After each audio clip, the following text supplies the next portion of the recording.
Hello, welcome. My name is Lisa Turner and I'm a channel. And I've asked my followers to send me questions of things that they would like answers to, bigger things in life, like the bigger questions around helping you to evolve and helping you to grow spiritually. So one of these questions has been sent in by Rebecca. She says, I'm wanting to live a more minimalistic life, a more intentional life, a slower life, less social media, more time with kids and hubby, and to be more present. I need to find balance between that and my list of hobbies and things I want to do, which seems bigger than the time and space that I have available to do them in.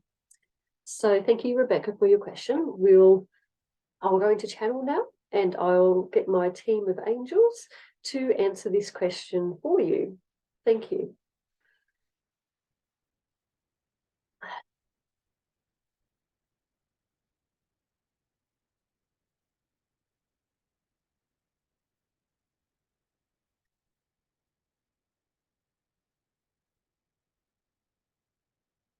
So, dearest Rebecca, we thank you, first of all, for your time and your presence and your energy here today. Your question that you have asked is quite a significant one, as it applies to many people across the board into today's society.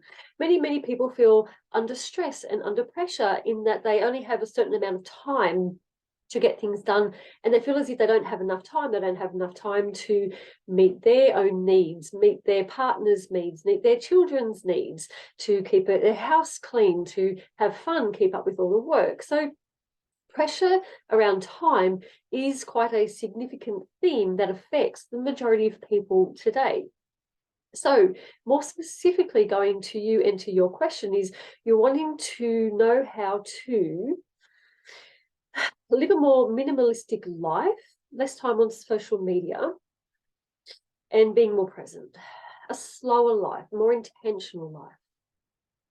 Our suggestion to you is to set the intention for your day to be slower.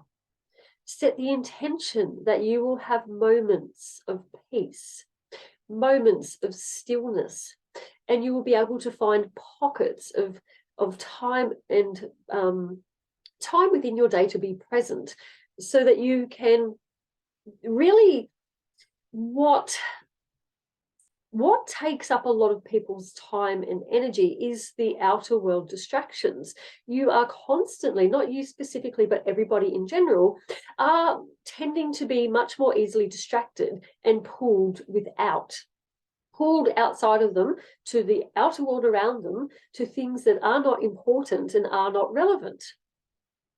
So this is very much a key theme and a trend, is distraction. The question that you're really asking here is, how can I not be so distracted? And that by not being distracted, that would then allow me to have more focus and more presence, and to then have more time. So the first of all is that we would say, how do you shut down on these distractions? It is kind of like closing all the tabs in the windows. First of all, how many tabs have you got going on in your brain of all of the different things that you know that you need to do, that you should have done, or you need to get to? We suggest, first of all, is to get all of those things in your tabs and get them written down on paper and get them ticked off. Either it's no longer important, it's no longer relevant. Yes, I need to get that done. Get all of those things done so that you can get all of those tabs closed off in your inner computer screen. So that, first of all, will then stop a lot of the noise within the thinking of so much energy being displaced, going, oh, I need to do that, I need to do that, I need to do that, which sort of adds to a lot of overwhelm. So that would be the first thing. The second thing is to look at, okay, how much distractions do I have around me within my own physical environment here? How much do I get distracted by? You know, do I like what I'm wearing? Am I happy within my physical body? Is my hair done today? You would be surprised at the amount of time people spend on physical appearance and matters around that, and judgments around that. cleaning up the energy around that, like being content, being, you know, being intentional. So for example, when you're getting dressed for the day, I want to feel a certain way. I want to feel relaxed, or I want to feel you know, professional, or I want to feel beautiful. Being intentional in how you dress and what you wear, and really programming your body in that, so that you have that inner contentment within your body. That will also cut down a lot of the distractions of around, you know, I'm not good enough, this clothing I'm wearing is not good enough, I should wear that, I should wear that. So that is quite often another way that we lose time, by being distracted by these things. The next one is our physical environment, our home around us, or our workspace. How much distraction is there? If you need to, really with this process, we suggest it is something that you really sort of need to reorganize to set up conditions so that you can then move into more intentionality. So it would be like looking at your home, for example. How much stuff in your home is either clutter that needs to be like paperwork that needs to be sorted, toys that need to be put away, washing that needs to be put away. So, and on another sidetrack here, making your home spaces more intentional. For example, like if you've got your washing on your dining table, how can you then expect that you can have an intentional space for your family to connect? You know, you would want to go, okay, well, we want to spend more time as a family, connecting, communicating with each other, sharing with each other. So to do that, the perfect time that we would suggest is mealtime. Traditionally, this was always the time. So, for example, the men would go out to the fields and work in the fields, work on the farm, go to work. They would come home. This would be the time where everybody would come back from home, from being out in the world. They would come back and meet over a meal. And they always traditionally, it was always very, very, very traditional in that this is when families would have that intentional time for connection and communication. So our first suggestion is bringing that back in. That is the best time of your day to create the space for that connection that you're seeking. So if your dining room table is covered with papers and junk and washing and folding, how on earth could you expect your family to be able to communicate and connect? It is simply not possible with that amount of clutter and noise. So we suggest to make sure that your dining room space is where you eat is clean and cleared off, and it is, you set the intention that that is the space that your family always comes to for meals.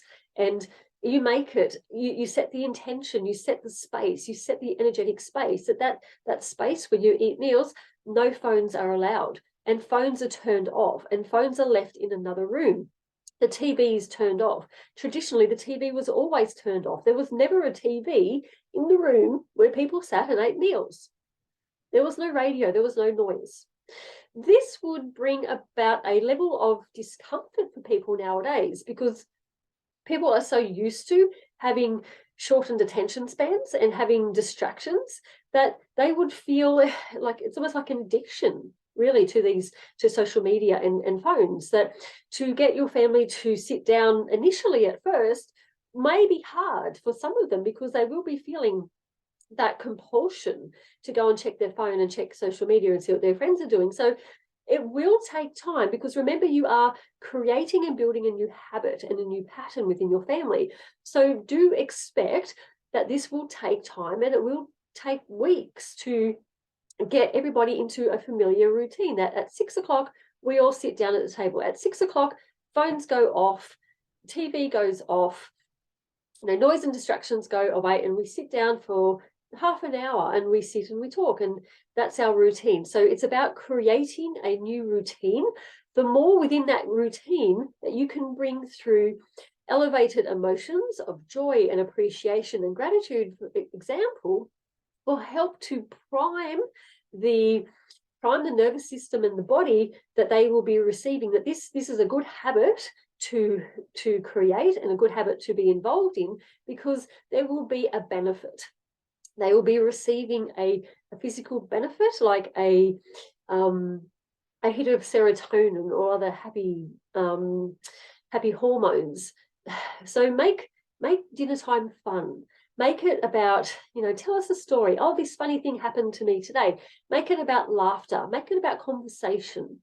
So the more that you can make it fun and make it light, and allowing a space for children to express their needs and to feel like they are heard, like to be fully present with them in that space. So this is our suggestion for the first step and the most easiest way that you can carve out intentional time for you to have intentional distraction-free time with your family.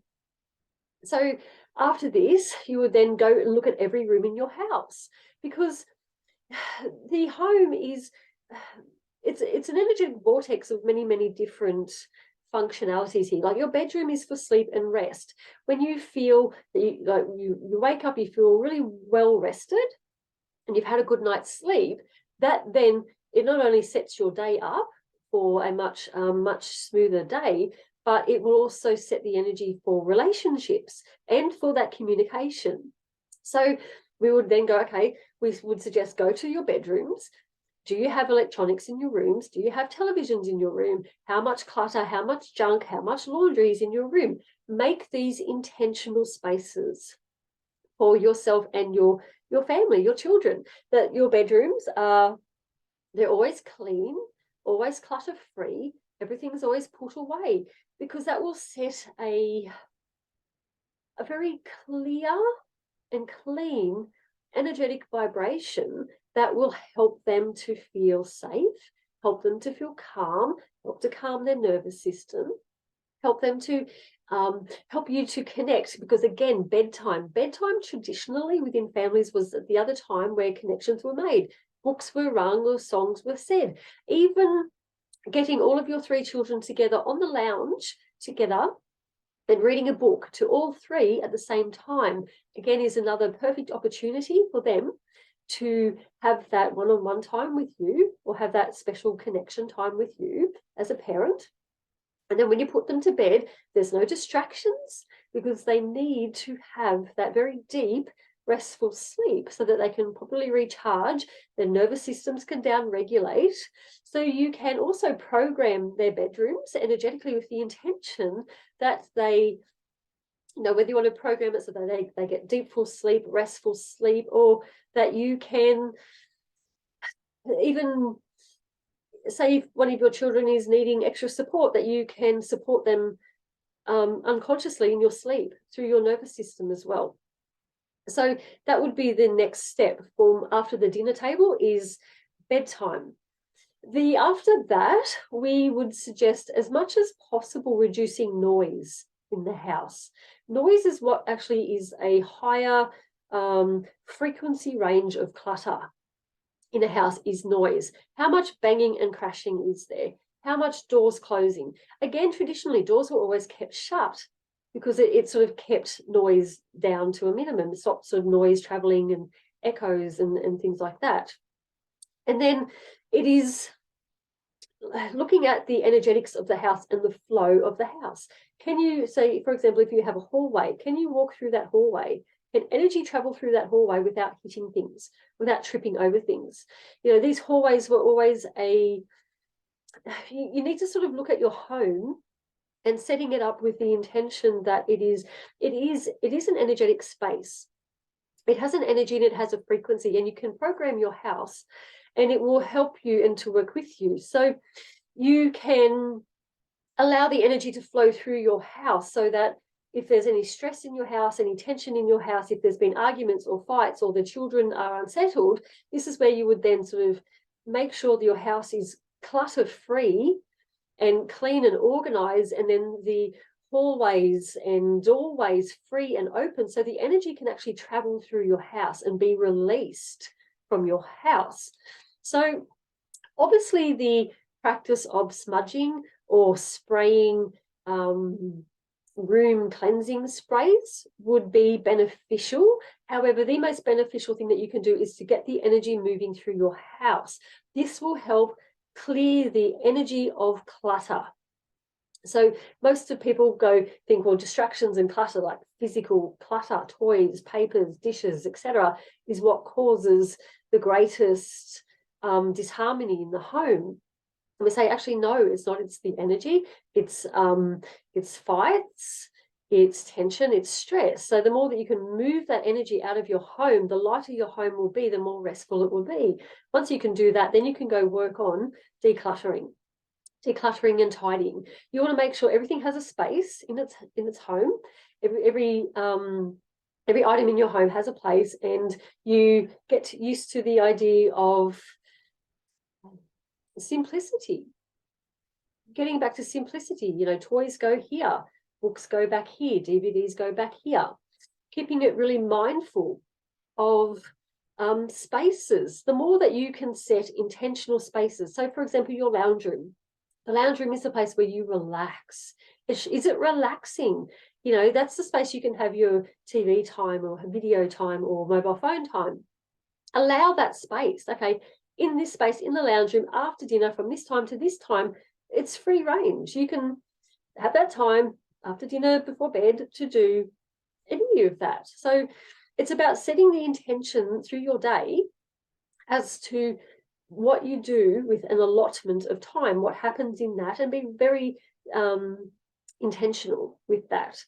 So that is the first sort of answer to your question here that we wish to offer you.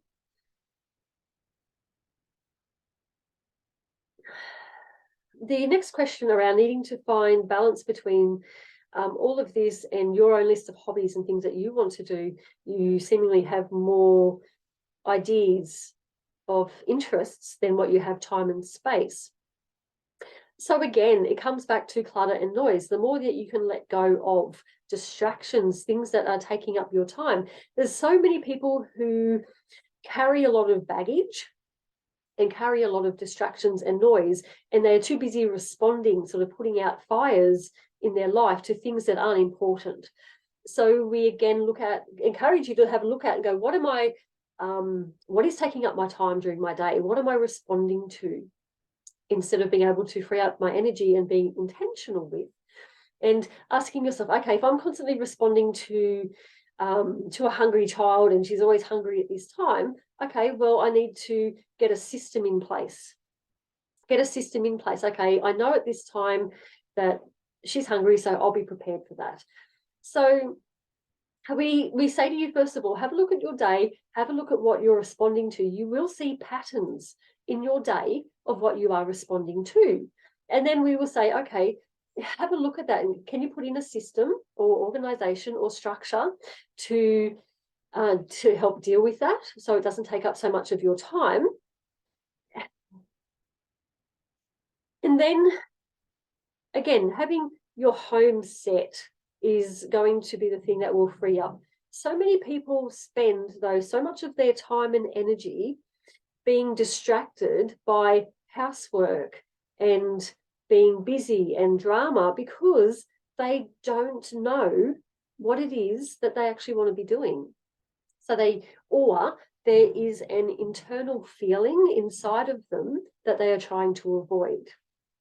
So we would say to you, Rebecca, in this case, and anybody else who this would resonate to, is to, where you are noticing that you're not having time and you're being distracted and so many other things going on, that you don't have time to spend on these things, what are you avoiding? If you can sit in that discomfort, if you can sit with your body and feel that feeling that you're avoiding, and if you can unpack it and go into it, if you can express it, whether it be through writing or drawing or play, for the majority of people, there is something that they're actually avoiding, which is then they create distractions and outer distractions in the world to distract away from having to feel that discomfort. Usually that discomfort is an unmet need. So if you can sit with it and go, what is that unmet need? What is that unmet need within me that is wanting my attention? And if you can connect in with that, and give it the attention give it what it needs to help resolve that. Quite often it is a feeling or a belief around not being good enough that creates a lot of outer world distractions, which people then use the excuse of, I don't have time to do what I really want to be doing because I've got all this chaos. But what is underneath all of that is this sense of, I'm not good enough, I'm not worthy enough, I'm not going to be any good at this thing. So they feel really uncomfortable with that. So we say to you, okay, let's go into that belief of, I'm not good enough. Underneath that, this I'm not good enough, is expectations, is where we are putting other people's expectations and other people's judgments onto ourselves around doing these things. We may have heard other people's judgments from our childhood, for example, from our parents. Oh, you're doing it wrong. You're not doing it right. You should do that better. You should do this way. You should do that way. We have so many friends who are always offering their advice. Oh, you should do this. You should do that. When we're not asking for their advice. But there's so many times in our lives where we are given advice without asking for it. So all of these projections is what's coming into this, I'm not good enough. So you need to really disconnect from all of those outer voices, all of those outer criticisms, and come into this feeling of, I'm worthy. I am perfect right now. I am good enough right now. I am enough right now. And being really, so it really sort of goes back to this almost like people pleasing, like you're trying to please other people and do it how they would want you to do it and do it up to their standard and whatever. Like you really need to sort of look at those beliefs and look at how, bring awareness and shine the light on how other people's projections have come into you and your own thinking and how you're applying that to these hobbies and things that you're wanting to do. Because you'll actually find after listening to this that there is actually enough time in your day that you could tackle a lot of these hobbies and things that you'd want to do. The key would then be to break it down into chunks, small chunks, plan it out. If you need a week to do a project, okay, well, I'm going to clear my schedule for this week. I'm going to schedule it in. I'm going to break it down into steps. On this day, I'll do this. That day, I'll do that. That day, I'll do that. Okay, then I need to get this and this and this organized so I can do that. So then again, so all of this is to explain to you that you do have more time than what you believe you do. It's just that you're avoiding within you feelings. And that the more that you can work with addressing those feelings and those beliefs, the more that you'll free up your time. So the next question after that is around intentionality with, if you've got a list of like 10 ideas of things like you want to explore or books that you want to read or hobbies or, you know, things that you want to try, is how do you prioritize? What's important? You know, what's more distractions and what's important? What should I do first? So the process that we suggest that you do with this is to look at going, okay, out of these 10 things, which one would add the most value to my life if I did it right now? If I did this thing, which one would make me feel happier? Which one would make me feel more joy? Which one would make me feel more inspired? Which one would make me feel more expanded? Which one would bring more value into your life right now? That is where we suggest you look at. So if you've got 10 things to do, like you want to do a meditation or have a hot bath, or you want to do a new craft hobby, or you want to listen to an audio book, or you want to do an exercise, which one would add the most value to your life right now? Maybe it is exercising, because doing a half-an-hour workout, you know, will help you to feel more invigorated and you will feel much better about yourself for doing that. So you would choose that. So that is what we suggest for all of these different hobbies. What would bring me the most value right now? If it is about learning a new skill, that, okay, learning this new skill, it's going to take a lot of time. It's going to take up a big chunk and a big portion of my time and energy. But once I get the ropes, and once I learn it, and once I feel confident with it, that's a new skill that I have that I can add to my skill set. That may be more valuable to you to learn that skill, because it may be, whether it could be a training to add to your work that may help you to increase your income, for example. Like, that would definitely add more value to you than having a hot bath, or going to have more coffees with friends or something. So having a look at, even if it is more of a long-term project, of this will add value to my life in the long term. So, and again, so then we would say, okay, if you've got, say, for example, if exercising daily or exercising a few times a week is one of your things that you want to do, knowing that over time, that is going to add so much more value with your life, because you know you'll feel more energetic, you'll feel healthier, you'll feel happier. It will encourage you to probably drink more water and eat more healthy, and it will improve your mindset just from working out. So have a look at all of those things. What is going to add the most value into your life in the immediate short term, and then the long term. Thank you, Rebecca. We appreciate your energy in your question, and we do hope that this has been of help for you today. We are so very grateful, and we are thankful.